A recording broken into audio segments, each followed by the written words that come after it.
So this is Shekhar Raut. I have 17 years plus experience in project management and in essentially IT software industry. I have been doing the project management for last 12 years. I'm PMP certified, and we have Moti who is working in MNC. Nice to meet you. Same here, Moti. So who is having 14 years of experience. So I'm expecting people who are having good amount of experience, and that's where this prepare for unpredictable your guide to risk management. So welcome to this webinar. So, and Muti is saying is this is he's looking for PMP certification, and he expects this to be a first step, which I agree, Murthy. This could be the first step towards project management, rather PMP examination preparation. So PMP certification. We have a course. So this webinar is part of PMP exam preparation course.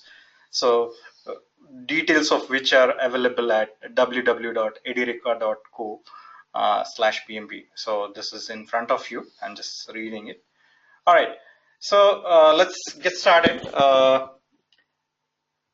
with our today's agenda of the webinar. So agenda, the first item is what is risk. So we'll understand. So we are here to understand risk management, essentially to prepare for the unpredictable. So we'll understand what is risk, what is the risk versus issue. So what is the difference between the two? What are the components of risk? Whether risk is, can risk be positive? Can risk be negative? So those things we'll understand, and we'll try to see one example of risk breakdown structure. So again, this is not the full scale example, but you, whatever company you are working with, will have its own risk breakdown structure depending on the kind of industry you are working for. For example, if you are working for IT industry, you will have your own risk breakdown structure. In IT industry, again, based on company experience and the kind of project you are handling, you may have a different risk breakdown structure. So that's what we'll see. Then we have project risk management. So here I would like to give a little bit about what is project management and what is project risk management. So we have close to 13 module in PMBOK guide 5th edition. So you can see at the bottom, it's called PMBOK guide 5th edition. So what is PMBOK guide? It's a standard, so which is having 47 processes, 5 process group, and 10 knowledge areas. So risk management is one of the knowledge areas. So we have 13 modules, out of which 10 modules are based on 10 knowledge areas. So what are the examples of knowledge area? We start with project integration management. That is one knowledge area. Project scope management, project time management, project cost management, quality management. Likewise, we have project risk management, which is very interesting topic from exam perspective as well as practical perspective.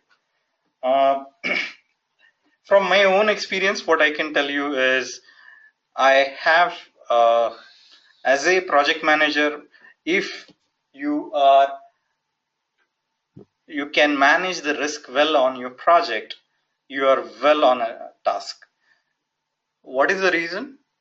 Reason is you have 10 knowledge area. Every knowledge area will have one or other risk associated. For example, we take schedule management. So we all know there are schedule delays. Take example of cost management. We all know there is budget overshoot, which is happening on almost every other project or all the project. So these, you just name the knowledge area, you can tell 10 risk associated. So such hundreds of risks are lurking around on your project. So if you as a project manager understand what are the risks associated, for example, project human resource management, we all know that critical resources are at risk all the time, and if you don't get critical resources, then you are not going to perform well on a project. Basically your project is not going to go anywhere. So that's where, as a project manager, if you ask me, there are a couple of things, two three things stand out. One of them is risk management. Other is project communication, which we will see. That is also project communication management is another knowledge area, wherein most of the time as a project manager we are communicating with various stakeholders. Who are the stakeholders? Stakeholders are the ones who get affected or can affect our project outcome. So mainly they are getting affected by the outcome of the project, either successful or failure. So as a project manager, if the project is successful, you're getting positively impacted. Likewise, there could be some negative stakeholders for whom completion of project means bad news for them, and they will get negatively impacted. So those are the stakeholders. So coming back, we were talking about communication management. So communication management is another knowledge area, just like risk management, which which takes almost 80% of your time. So you'll be communicating with various stakeholders all the time, and there is a project integration management from which is talking to most of the other processes. What you will learn in PMP examination preparation is PMBOK Guide 5th edition. So PMBOK Guide has those 13 modules from which you learn the standard practices, the best practices to be used on the most of the project most of the time. And that's where the importance of PMBOK Guide, that's where importance of PMP examination. So one of the area which is project risk management is connected with most of the other process, most of the other knowledge areas. So for example, you take project cost management, you can tell at least 10 different risks that could be there. So project cost management is the knowledge area which has 10 different risks. So it is, you are basically identifying the risk, and that's where project risk management becomes very important on your project. Likewise, you go to any stakeholder management, again there could be uh, 10 risk you can tell immediately, in various capacity. Where can you find these risks? There are various way which we'll be discussing today. We'll be seeing few scenarios also, how to deal with risk also. So the overall agenda of the webinar is panned out in such a fashion that you will understand what are the components of the risk, we will understand what are the project risk management. So we'll not be going as per the PMBOK guide per se, that this is the process and this is what happens, but we'll see the important components, and from there we'll go directly to the strategies for negative risk or threats and strategies for positive risk or opportunities. So that's where so there is a that's where we are going to see the strategies how to deal with risk. And I think at the end of the webinar you should be solving few risks by yourself. I'll give you some sample, which one or two I'll solve, one or two I'll ask you guys to participate in, uh, depending on the time that we have. Then basically what we'll learn at the end of it, risk is there on every project, and we have to understand which risks are important. We have to categorize them, we have to prioritize them, and then we have to deal with the risk. While dealing with the risk, we use these strategies. So we'll see how to do that with a few scenarios. So with this beginning, let's see what is the risk. So project risk management. So what is risk? I mean, this is definition. I can read it later. So risk is an event that may happen in future which could adversely affect your project. So what does that mean? Usually risk has negative connotation. So risk is a threat on your project that will affect your project, maybe negatively most of times, sometimes positively, and that's what the risk is. Which so there are the component is risk can happen in future. So it may happen, may not happen. So there is a uncertainty around the risk, and it has not happened, and it's something future event which we identify as of today, that in future my project might get delayed. That is example, a very common example, right? Schedule delay is a risk when you begin with any project. uh, Budget overrun is a risk when you begin any project, likewise. So that's what the definition of risk. Okay, then what is project risk management? So that includes the processes. There are six processes basically which conducting risk management planning. So plan risk management, identify risk will give you risk register. So one of the things that most of you will be familiar with, for example, Murthy said I have 14 years of experience. I'm very sure that he has seen the risk register, he has seen the components of risk register. So we'll see what are those. So basically identification is very important step. Where do I identify these risk from? So that's what we'll see. Then analysis. So you can do the quantification, you can do qualification. So qualitative risk analysis will give you the priority of risk, which risk should be having, which risk is having higher priority based on its probability and impact. We'll see that what is the combination of probability and impact doing to our risk, and accordingly we go about planning the risk responses, and at the end of it we control risk on a project. So these all are, so plan risk management is one process, identify risk is another process, qualitative risk analysis, perform qualitative risk analysis is third process, perform quantitative risk analysis is fourth process, then plan risk response is fifth process, and control risk is the sixth process. We are not going to get into details of these processes. We are going to go to the point which is very important from the risk management perspective. Is one, after identifying the risk, how you quantify it, rather qualify the risk, so that we can take it for further analysis. And we'll see those a few strategies for positive risk management and negative risk management.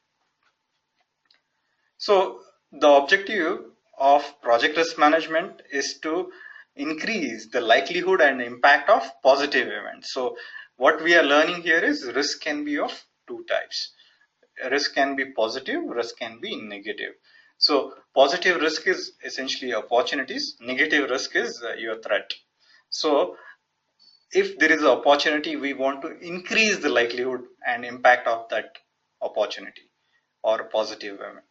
In case there is a threat on your project or negative risk is there, then we would like to decrease the likelihood and impact of negative events. So if you have done any risk management, one of the common risk management strategy is mitigation. And if you have done at least a few projects, you must have heard let's mitigate the risk. So if you have sat in any, even your initial projects also, there will be risk mitigation, which is one of the strategies which you must have heard. And that's where we try to decrease the likelihood and impact of negative events in the project. So that's what we try to do. So with that, let's move on to the next slide. So this slide talks about risk versus issue. So what is the risk? Risk is an uncertain event or event that might happen in future. Whereas, so that is the definition which we have seen earlier. So same thing. Whereas issue is an event that has already occurred. So risk has a future connotation, issue is the current one, it has already occurred.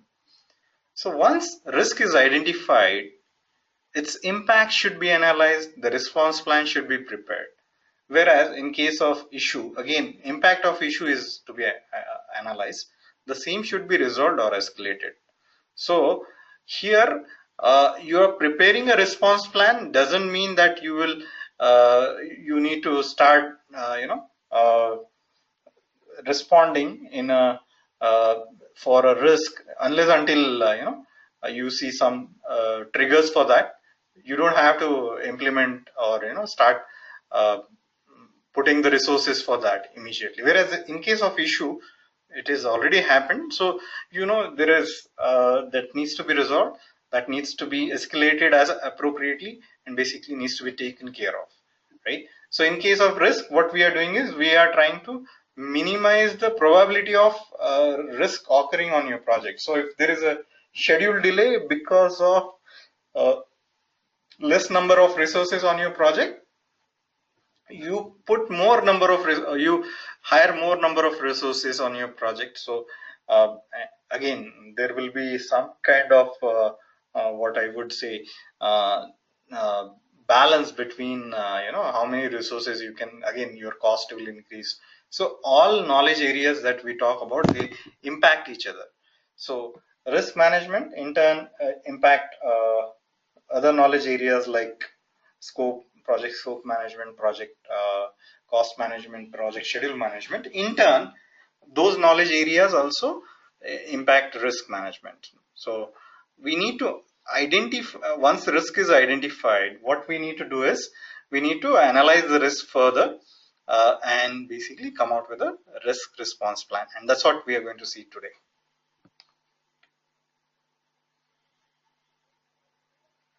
All right. So what are the components of risk? So there are three components of risk. One is probability of risk event. The second one is impact of risk event. So the formula is the risk is equal to probability into impact, or risk ranking. So you create a rank for a risk, which is probability into impact. So for example, you usually you may have there will be various possibilities. Okay, so between 0 to 1 you may have the probability, and impact also can be between 0 and 1. So the point here is, or you may use the scale. I'm talking about the scale. Who decides the scale? Your project management office does decide the scale. Okay, there are many examples of various scales. So I can use a scale of 1 to 5, 5 being the highest impact, 1 being the lowest impact. Likewise, probability 1 to 5, 1 being the lowest possibility or the probability of risk event, 5 being the highest probability of. So what is going to happen is, when risk probability is higher and risk impact is higher, you are going to get a high risk event. So, or the risk which is having the rank of 25. So 5 into 5, right? Likewise, 5 into 4, you will get 20 and so on. So all these high impact or ranked risk will need to be treated with higher priority. So it's a common sense, if the probability is higher, impact of risk is higher. So anything between 15 to 25 needs to be treated with utmost care. So anything less than that may have to be treated differently. So you essentially categorize the risk, saying there is a high risk, there is a medium risk, there is a low risk area. That will be based on this risk ranking. So this risk ranking will give you the priority for various risks. So you may have hundreds of risks which is identified, and those risks will be categorized into high risk, medium risk, and low risk, and so on. And that is based on this formula. So with this, what we can see is once we categorize, now why we are categorizing? Because there could be hundreds of risks, and if I go on preparing a risk response for all. Shekhar says, can you please explain again? The voice was lost. I hope it was not for the others. Fine, I'll start again on this slide, not an issue, Shekhar. I hope the sound is fine right now. Right, Shekhar? Can you just confirm, please? Yeah, okay. Fine. So I'm starting again. What I was talking about is how the risk over here can be categorized. So there will be hundreds of risks.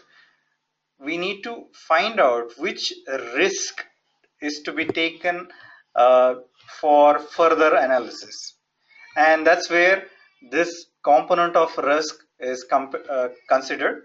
One is probability.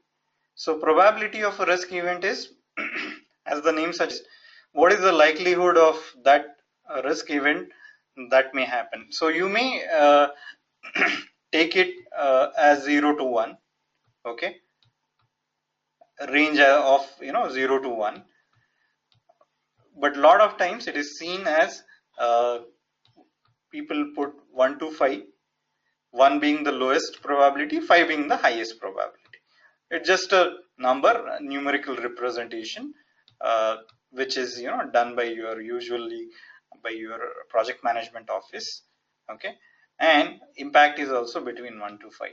So the point was made that if I get let's take two examples. One example is, let's say, schedule delay. Okay, this is a risk. Now this risk, the probability is 4. Okay, so probability is 4 into the impact is also 4. So your total is coming out to be 16. Okay, then let's take this is one risk. Okay, so your risk ranking score is coming out to be 16. Okay, then let's take another example. Let's say cost overrun.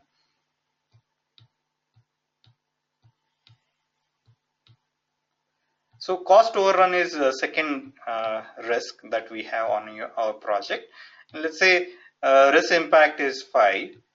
Okay, sorry, risk probability is 5, and let's say impact is 2. So here what we are finding is the risk here of schedule delay is of higher ranking compared to cost overrun. So I need to pay more attention to this risk. Doesn't mean I don't pay attention to cost overrun at all. So that's where we'll create a band of high risk, medium risk, and low risk. Okay, so that the highest band risk will be given more priority in order to create a risk response. Okay, followed by medium. Lot of times you will see that the low priority risk may be treated differently and may have the common strategy of maybe mitigation or something like that. I have two questions which I'll take from Sarvanan, and one more question which I'll take after I finish my commentary on this slide. So the point here I'm trying to make is you are ranking the risk and putting them into the categories such as high, medium, and low, and then you're taking it forward for creating a risk response. So you will be associating it with some kind of strategy. So we do a lot of things, but this is one of the important things that we do on any risk management. So you essentially have the Excel sheet which says you have this, what is the risk, right? What is the probability, what is the impact, what is the risk priority or ranking, and so on. So we know that the risk priority for schedule delay will be higher than cost overrun, and that will be taken before, so you can always prioritize accordingly. The higher priority one will be considered first for risk ranking, risk response. That's all there is to. All right, now coming to the second part of it, there is certain amount of there is a graph that you will learn in PMBOK guide that says amount of uncertainty and risk is highest at the start of the project and lowest at the end of the project. So if this is x axis is my timeline, then my risk and uncertainty, they are highest at the beginning of the project, okay, and they come down as we. So why it is highest at the beginning of the project? So this is one of the characteristics of the project, okay.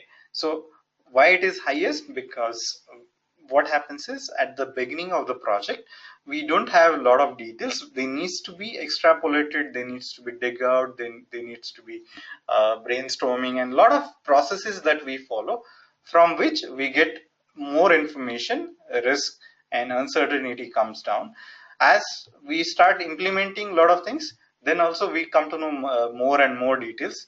Again, risk comes down, and at the end of the project almost you are delivering the project, and hence at the uh, end of the project it is the lowest.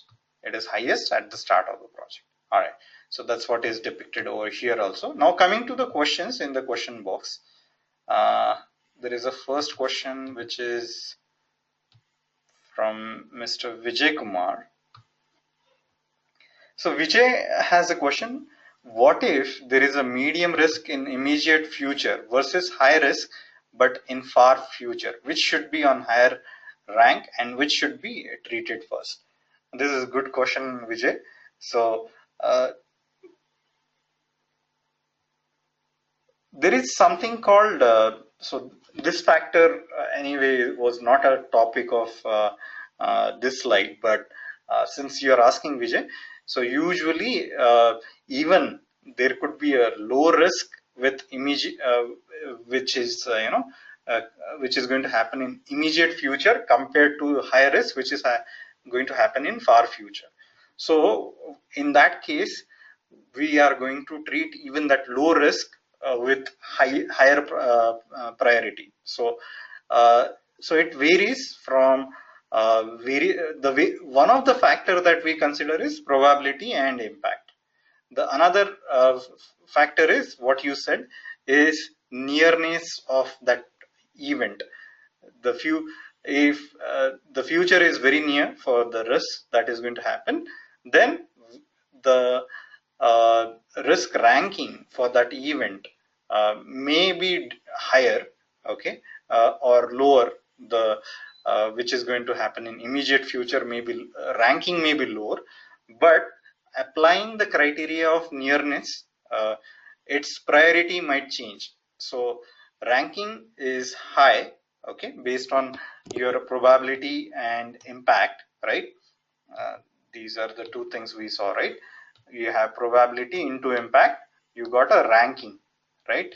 So ranking may be 16, okay, for the future event, and ranking may be 10 for one of the other event, but the priority may be high for both of them, okay, based on the factor that this event is going to occur in near future. So that's the exact answer. It's a good question, Vijay. I think you are understanding risk management in better fashion, and this exact point is covered in PMBOK guide edition 5. All right, moving on to, so thanks for the question. So Shaker says again,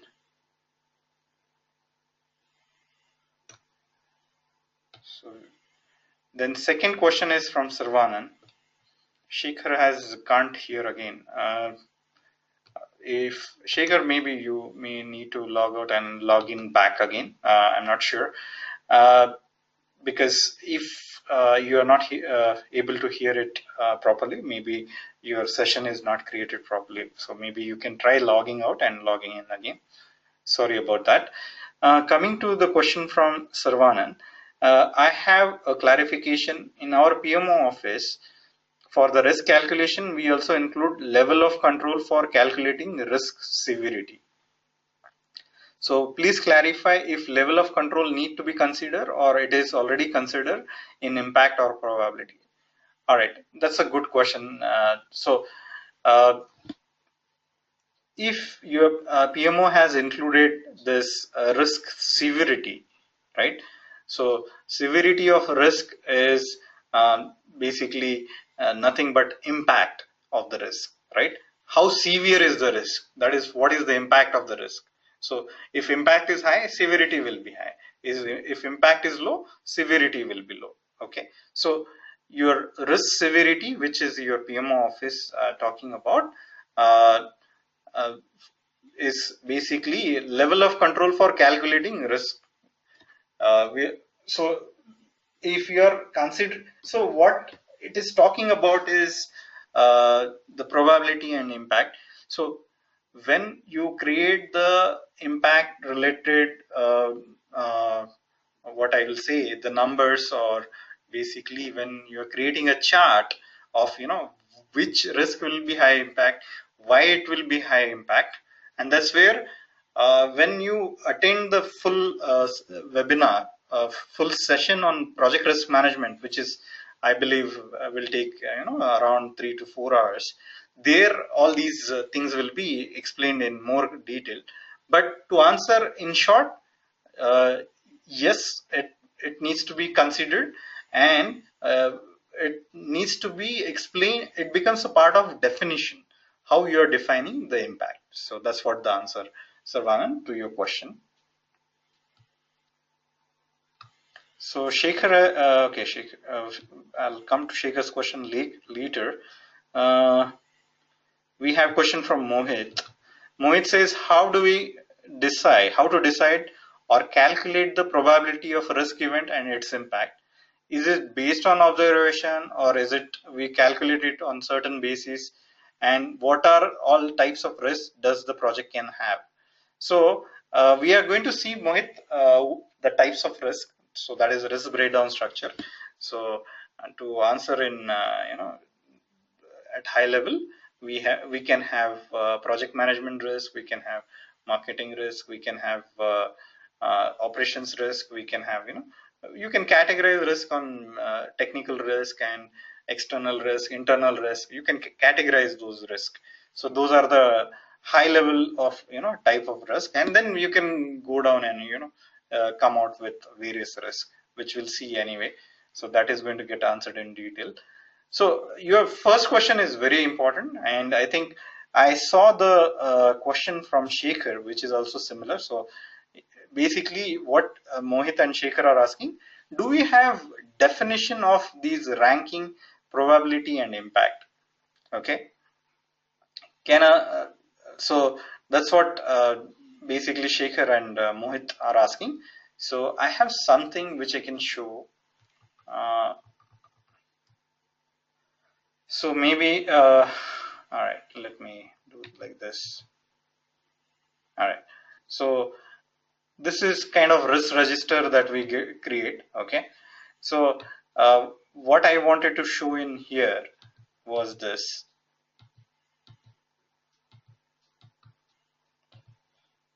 So this risk rating matrix is what I wanted to talk about.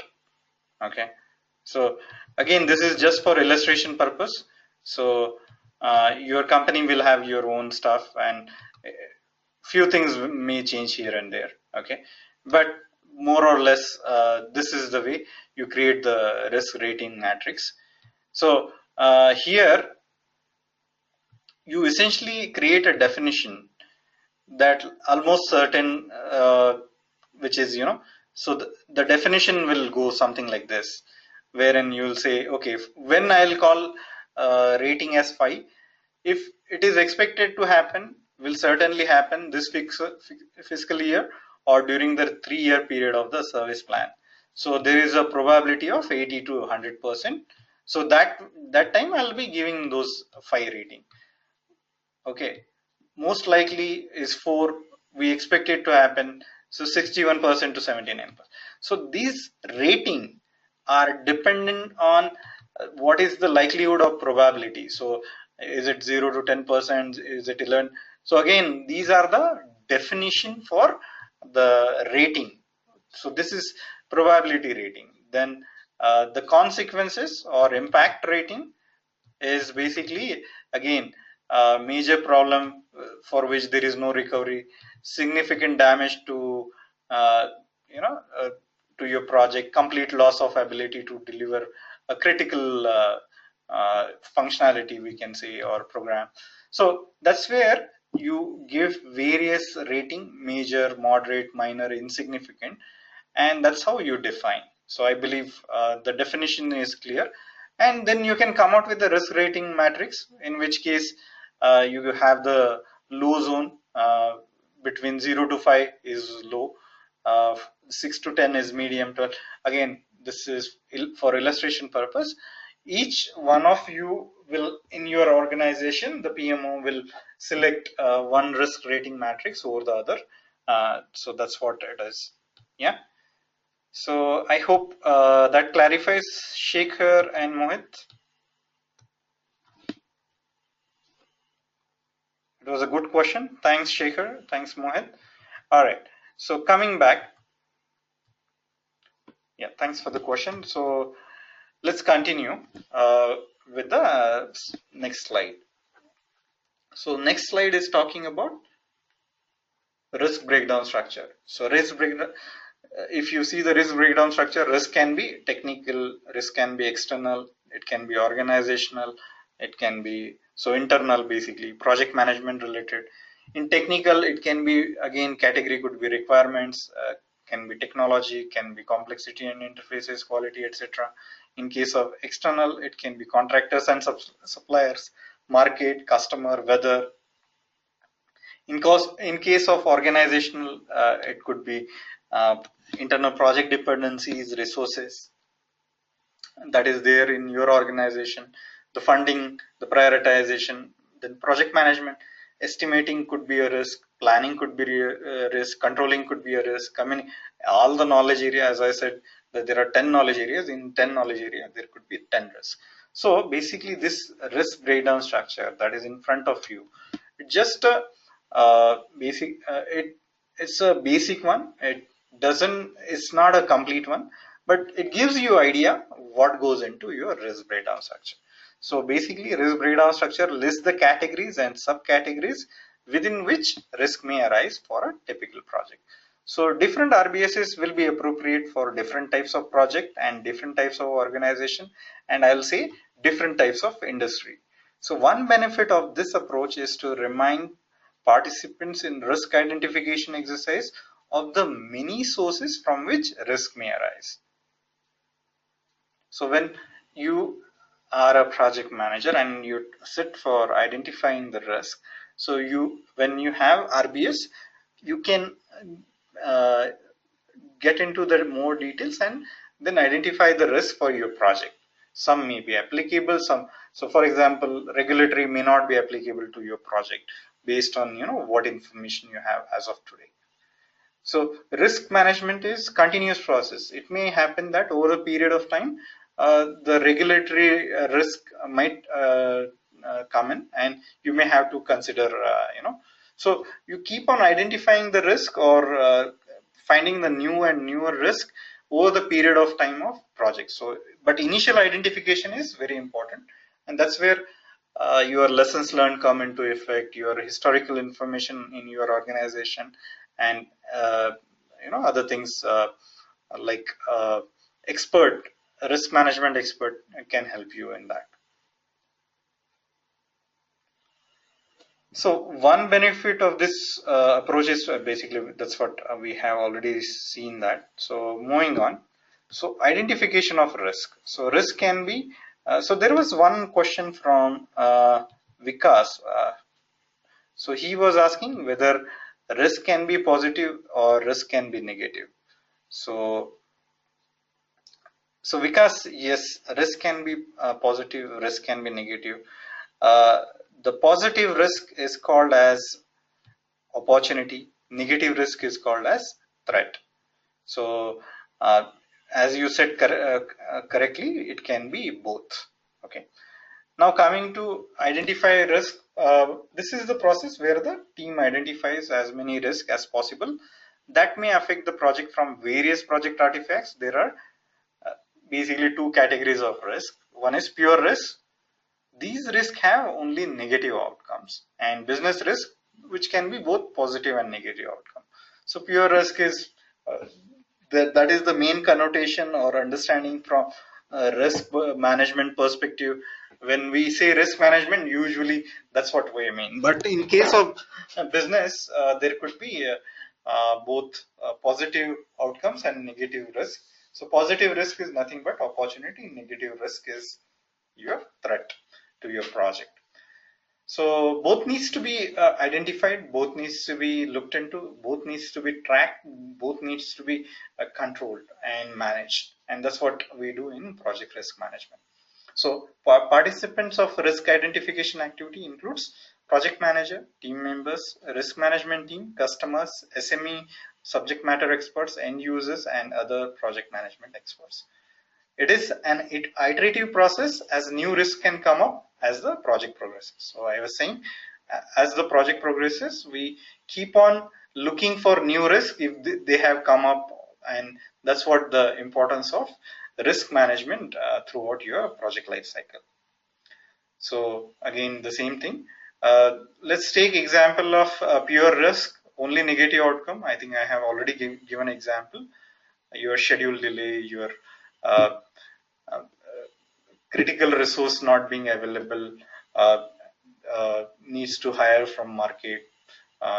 So that critical resource may not be available when you start the project. Could be a pure risk, negative risk. Schedule delay could be a negative risk. Budget overrun possibility could be a negative risk. Business risk. So this may be positive and negative outcome. So what are the examples of business risk that is positive or negative outcome? Uh, what idea comes to my mind is you have opportunities. So let's say you are a company, a technological company, and you are in a space where there are a lot of innovations happening, and that creates an opportunity for your company to be a market leader in that innovation that your company is holding an IP, intellectual property, with them. So basically, that's what the opportunities could be many, and that's where you as a project manager not only needs to identify the opportunity, but once you have the opportunity identified, needs to work on making it happen, making that opportunity happen, and take an advantage. And that's where your skill as a experienced project manager comes into the effect. Negative outcomes, you already know that the initial calculation, let's say you have projected the demand for the new innovative product to be maybe some 100%, and when it may happen that the demand may be 10% only. So that may impact your all the revenue calculations and profit in turn, and of course the return on investment, and hence those are the examples. All right. So here I'm seeing question from Shah Mohammed. So he says, at what stage of the project we look into the risk? This is really good question. So let's say there are four phases. In generic, there are four phases, or generic phases of any project actually, which they fall into. The last one is always closing. Okay. Then you the first one is basically you create a project charter. Second one, you do the planning, so you have project management plan. The third one, you create the deliverables, the execution, right? And the last one is closing or handover. So the question is, in these four stages from Shah Mohammed, where we should look into risk. So risk management start as early as this project charter. So what happens is, even when you are, let's say, uh, creating a contract, and you will get a SOW, statement of work, which will be attached to your agreement or contract, right? If it is an external customer. Now this will have high level risk.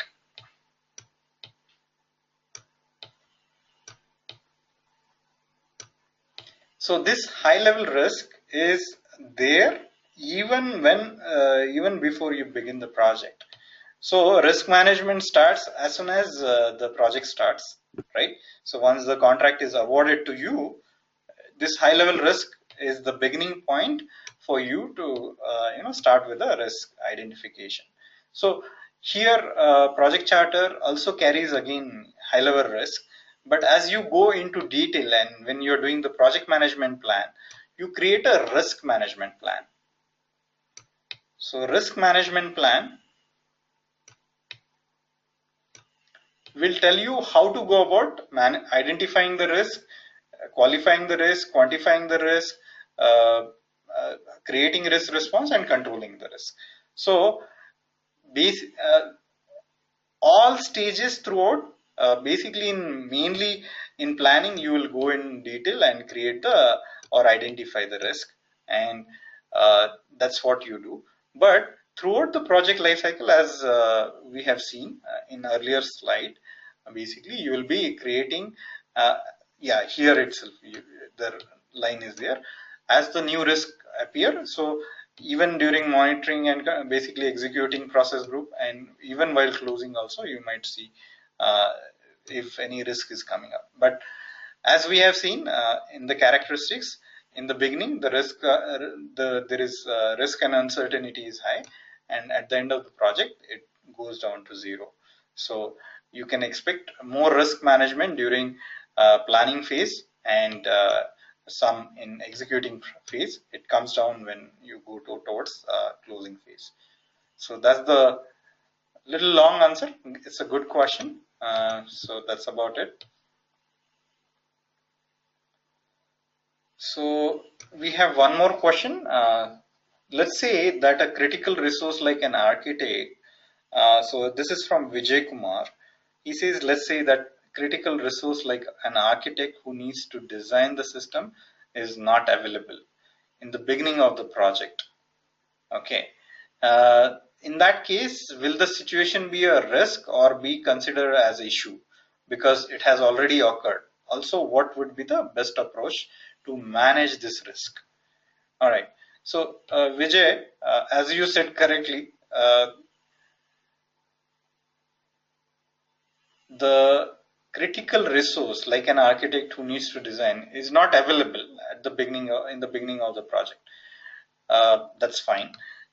My understanding is beginning of the project means you're still here, so you still have some time to so it's a risk basically.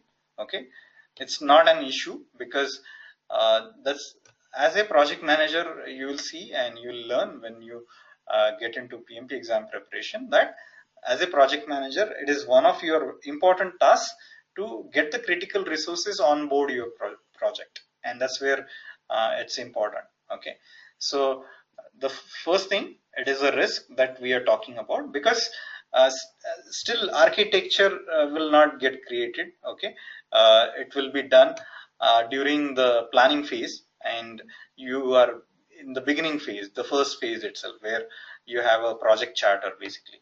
Okay, so so that is your one answer. So it is a risk, that is one. Then because it has already occurred, so it, although so what we are talking about is, you don't create your architecture at the beginning of the project, right? After some time, only thing is, what we are seeing is it's very near term situation, and it's a critical one, so the risk ranking will be pretty high, so it needs to be addressed immediately. And basically, what would be the best approach to manage this risk? So once you see the risk, you have one of the things that you will be doing is, see, you will be talking to your project sponsor.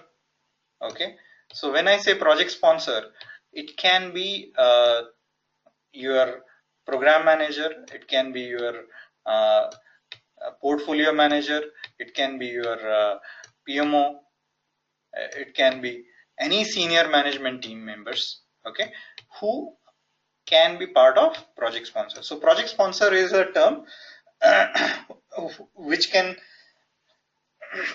which is a higher body which essentially authorizes the project. So in turn, they are committing to the project, so they have the responsibility to provide with those kind of resources for the project. So as a project manager, you have to network. So couple of answers, you do the networking, right? From through the networking, you try to get the resource on board for your project. Secondly, you talk to your senior management that this is important risk that has arisen, and basically that will also lead to lead generation of the solution. And that's where those are the couple of things that you can do, Vijay. So and apart from, obviously the third approach is, you can obviously go to the based on your sponsor approval, you can obviously go for hiring the resource from external sources, which may take more time, and your project might get delayed because of that. And hence you may, again, in the interim, you can put some higher not higher, basically you can take help from the architect who may be in another project for the time being, till the main the hired architect come on board. So there are 3-4 approaches that we are talking about. So when we get into the project so your question is more on how to manage the risk. So there are many ways, alternatives that can be generated. This is just a brainstorming I was doing. So when you learn it, okay, basically when you learn it in the PMBOK guide, there you'll have more and more idea of what is the right approach to tackle such kind of situation. Okay, and risk owner is always the project manager, so that also you will learn when we go there. It's a good question, Vijay. Coming to the question from Murthy, quality team should also participate in identifying the risk, isn't it? Yes, so the quality team is definitely can participate in so uh, your project management, so team members, risk management team, customer, so SME, that is subject matter experts, end users, and other project management experts. So definitely quality team can participate in identifying the risk. Yes, Murthy, answer is yes. All right, so let's move on. We have quite a few slides to cover. These are good questions that are coming in. All right, so here are the things where we'll see few scenarios, and it will tickle your imagination how to go about answering or basically responding to the risks that may present in your project. Okay. So risk response planning strategies. One of the strategies for threat is avoid transfer. So there are 4 strategies for threat or negative risk. There are 4 strategies for opportunities or positive risk. So you can see that accept is the common strategy at the end for both of them. So basically speaking, the top 3, when they don't work or there is, they cannot be applied in the current situation. Accept is the strategy, which in which case we hardly do anything. There are again, there are few other things which will we do in even acceptance also, but uh, in essence, the accept strategy says you accept the threat, or you accept the opportunity when the threat becomes issue, or basically when the risk occur. At that time you perform the activities to resolve that threat. Similarly, when the opportunity fall in your lap, you have accepted. When it falls in your lap, you perform certain activities in order to exploit that opportunity, or essentially you have accepted the opportunity. You do something about that opportunity after the acceptance, when the opportunity arises or opportunity comes into the effect, basically. So we'll be seeing in, so as the name suggests, avoid, you try to avoid the threat. So you do, let's say, we'll see with the example in subsequent slide. The transfer is nothing but some kind of when we take a insurance, life insurance, it's kind of you, whatever risk that we are having on our life, we are transferring it to the entity uh, which is powerful enough, or essentially is qualified, rather more than powerful, is qualified, like insurance company. It is qualified, and basically it has that expertise in order to handle your kind of the threat that your life may have. So you are basically transferring the risk from your side to the insurance company, and in turn you are paying for that. So you may pay a higher amount, but you're basically transferring the risk to those that insurance company. Mitigate is the most common, I mean, one of the things with respect to risk I learned in my first few projects is about mitigation.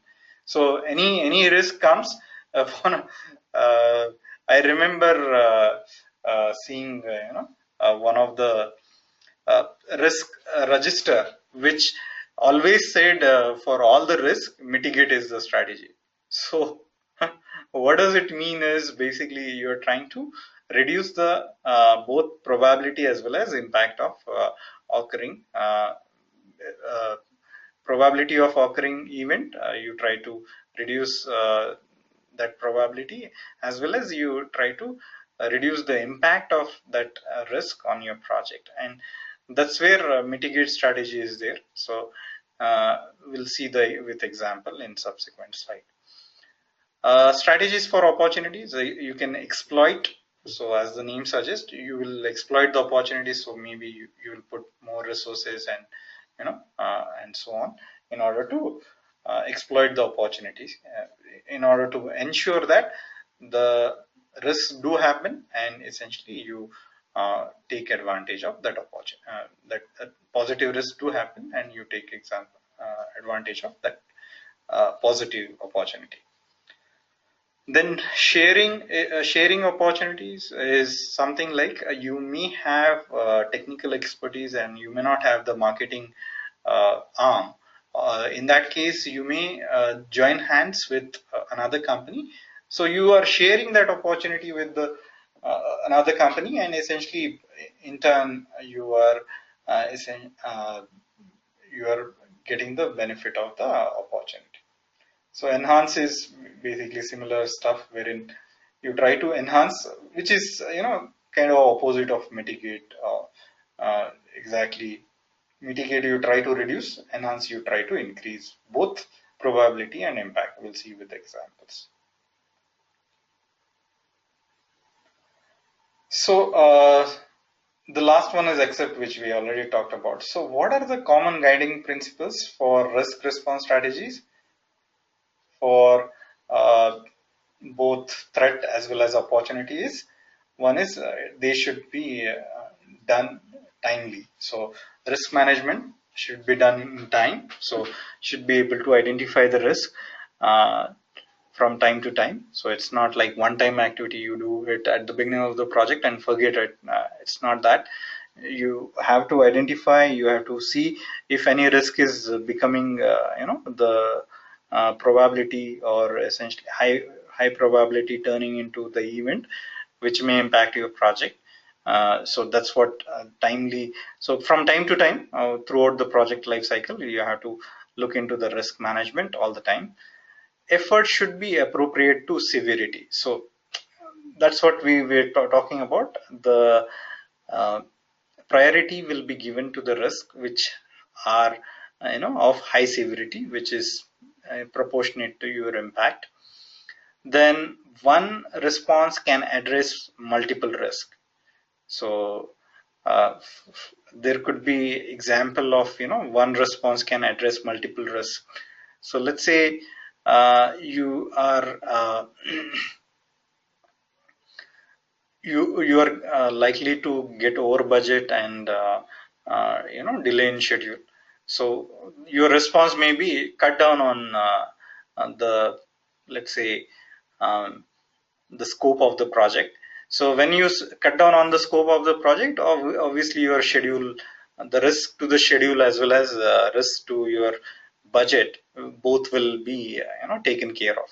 It's a some example. So one response can address two or more risk basically, and so on. So it may address the quality issue also. So the quality related risk also will be one. Then more than one response can address same risk. So other way around. So you may have, for same risk, you may have to come out with more responses. By addressing root cause, more than one risk can be addressed. So again, one response can address multiple risks. So that how that can be done is by addressing the root cause. So the example given to you about reducing scope may decrease, uh, both the risk to both or two or three risks that we talked about to your schedule, cost and quality can be reduced, for example. Then involve all relevant stakeholders when selecting strategy. So this is important. So relevant stakeholder means who are knowledgeable about it, who are having some kind of expertise about risk management, and have good experience on that. So like for example, customer, maybe the users who are actually using the product, they are good to include in the stakeholder when selecting the appropriate strategy.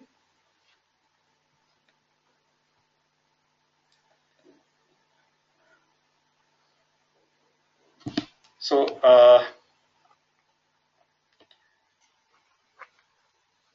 so the common all right, I think we are already exceeding the time. So I'm just seeing if there is any question. There is no question.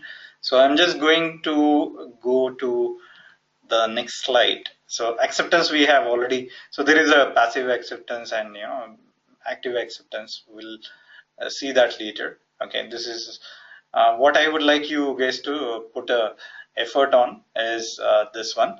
So about the negative risk and the strategies for negative risk or threat. So when you are planning your project, risks are still uncertain. They have not yet happened, but eventually some of the risks that you plan for do happen. So that is when you have to deal with them.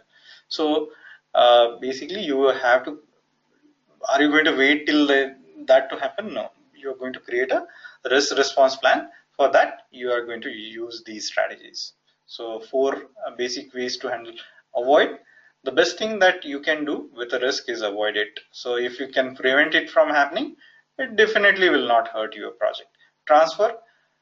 So yes, Shekhar has a question that, can we get the recording of this session? Yes, it will be available to you guys. So it's as of now is getting recorded, and I believe the support will make it available in time for you guys, and will intimate accordingly. Sure, you'll get it. So transfer, one effective way to deal with a risk is to pay someone else to accept it for you. The most common way to do this is to buy insurance. I think we already took the example. Mitigate, if you cannot avoid the risk, you can mitigate it. This means taking some sort of action that will cause it to do as little damage to your project as possible. So that's what it is. The accept, when you cannot avoid, mitigate, or transfer a risk, then you have to accept it. But even when you accept a risk, at least you have looked at all the alternatives options and you know what will happen if it occurs.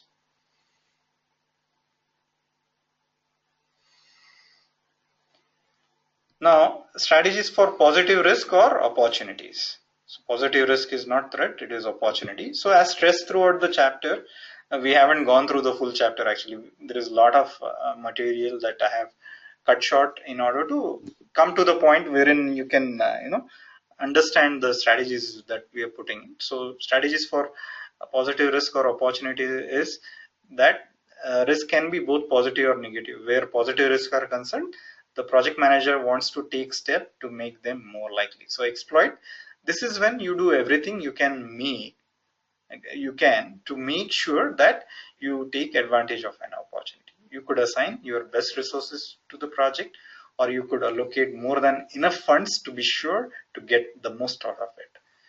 Share, sometimes it is harder to take advantage of an opportunity on your own, then you might call in another company to share it in with you. So I already took example of, you're a technological company, you want marketing, so you guys can join hands together and do that. Essentially share the opportunity with each other and share the revenue and profit, of course. Enhance, this is when you try to make the opportunity more probable by influencing its triggers. So if getting a picture of rare bird is important, then you might bring more food that it is attracted to, right?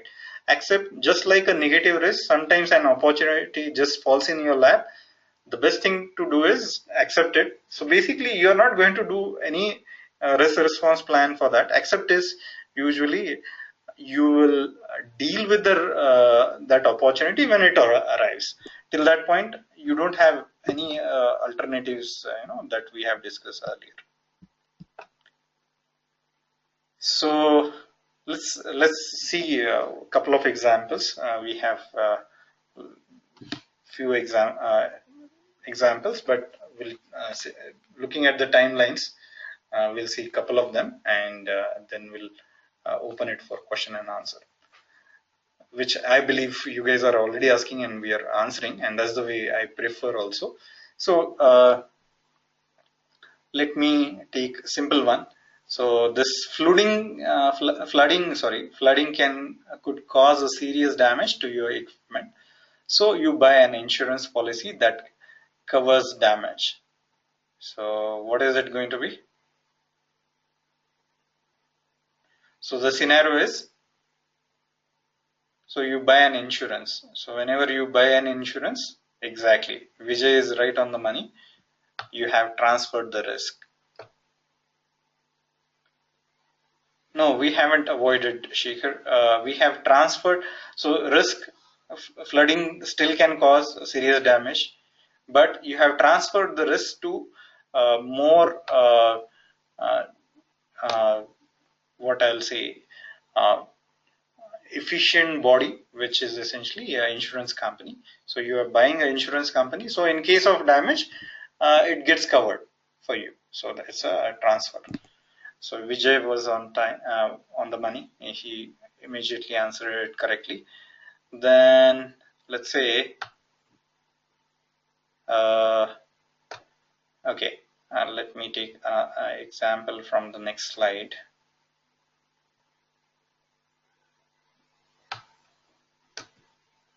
All right, a team member discovers that the location you planned on using is in a country that is considering regulations that could be expensive to comply with. You work with a surveying team to find a new location. So what risk response strategy you will use? Yes, actually most of you have selected, so good job, Vijay, Arun, Abhinav. Uh, so it's not mitigate and shaker also. So good, all of you whoever have answered is correctly answered. It is essentially avoided, and why it is avoided is what I'll tell you right now, and then we can open it for question answer. So a team member discovers that the location you plan on using is in a country that is considering regulations that could be expensive to comply with. So you work with a surveying team to find a new location. So what you are doing is, the risk is it will become so expensive to comply with. So if you find a new location, you are avoiding that threat altogether, and hence it is avoided. So that's about it from my side on the slide. Okay.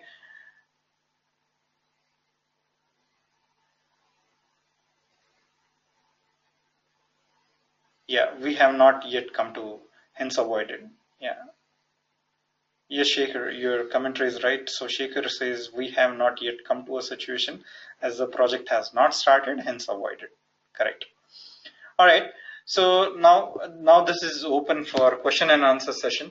Uh, so let me know your if you have any questions as of now.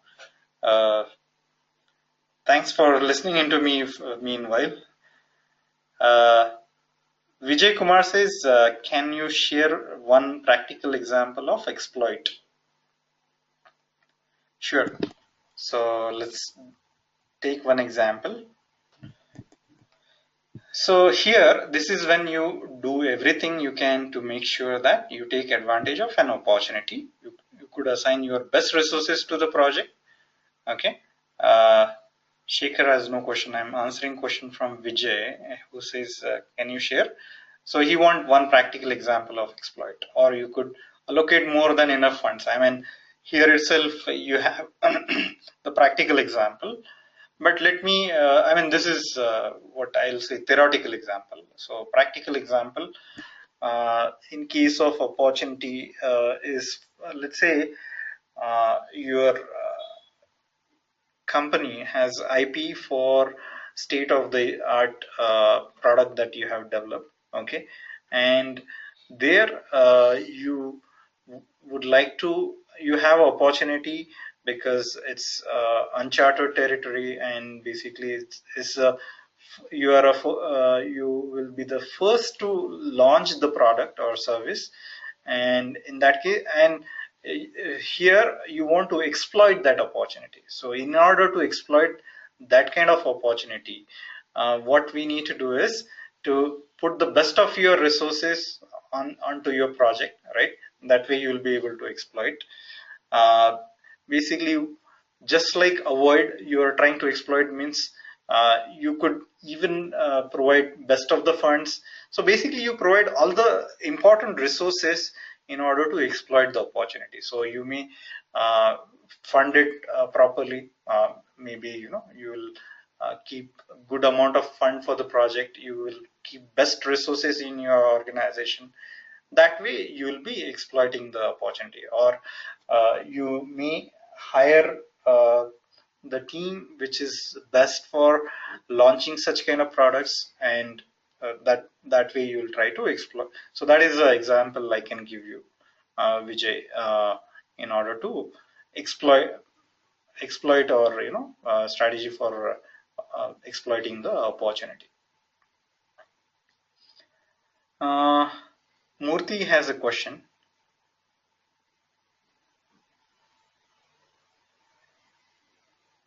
Enhance, enhance and exploit has the difference. Exploit is you're going full out and you're trying to ensure that the things do happen, and it happens to the fullest degree that is possible, and that's what the exploit means. Enhancing is like, okay, you may not add the best of the resources, but you'll add more resources.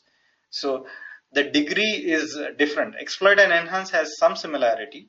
Okay, just like avoid and mitigation has some similarity.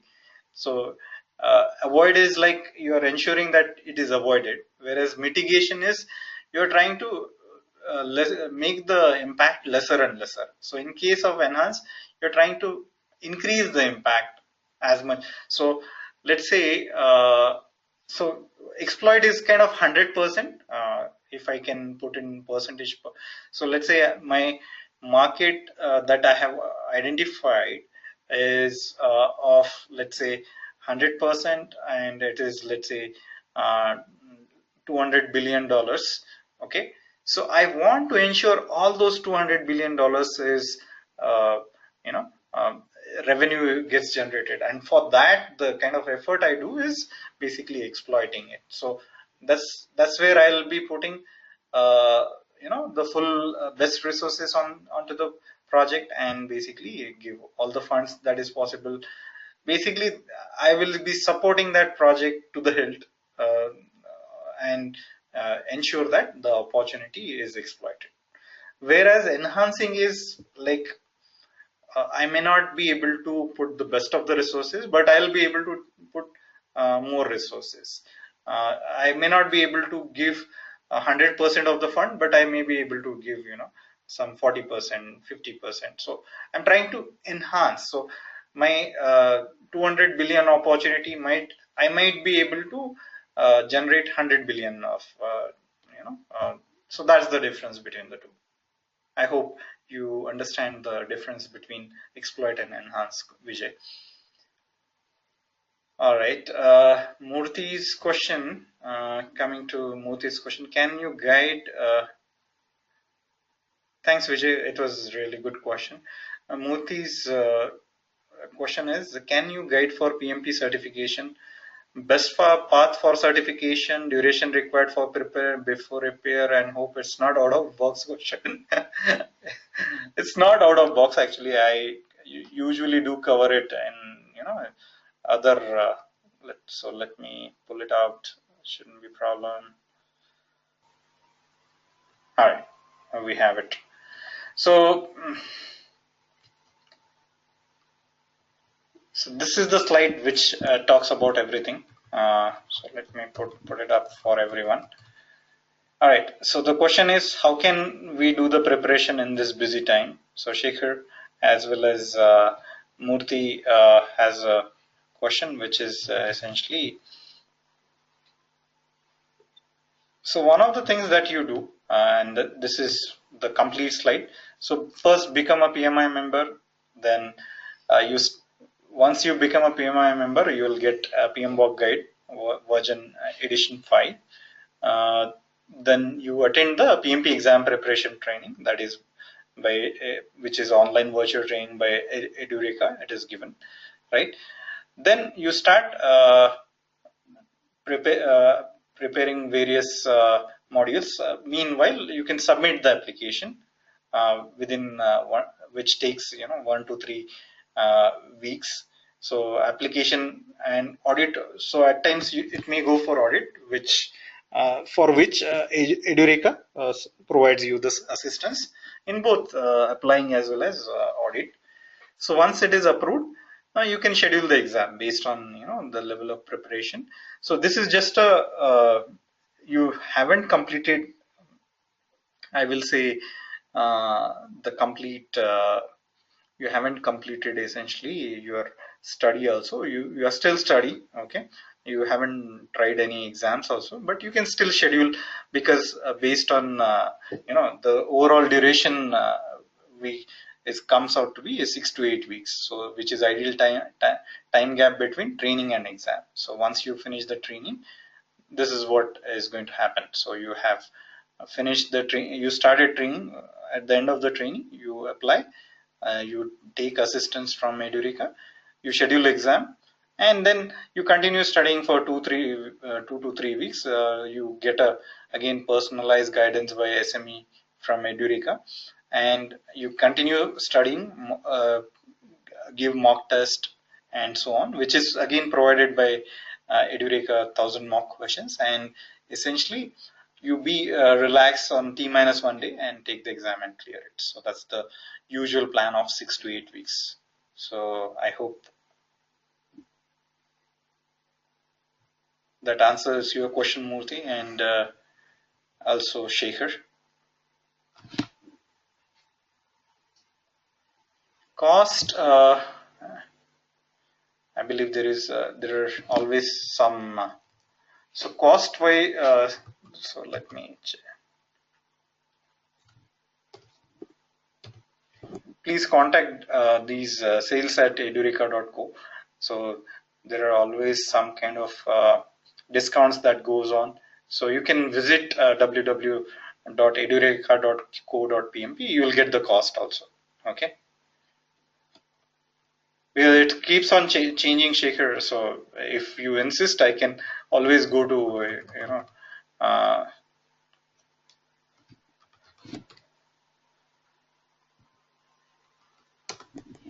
the PMP course, and there I'll find out.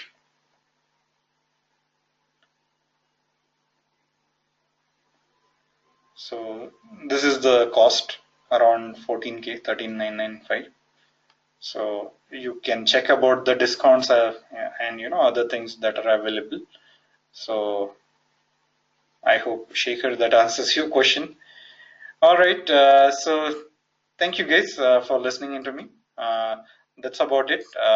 It was nice having you. So you will get the recording, as I said, and hope to see you guys uh, joining Edureka PMP exam preparation. Thank you. Bye bye. Thanks, Modi. Wonderful to have you. Thanks, Joginder. Thanks, Shah Mohammad. Thanks, Abhinav, Vijay, Praveen. Thanks a lot. Thanks for listening into me. Thanks, Praveen. So, bye bye.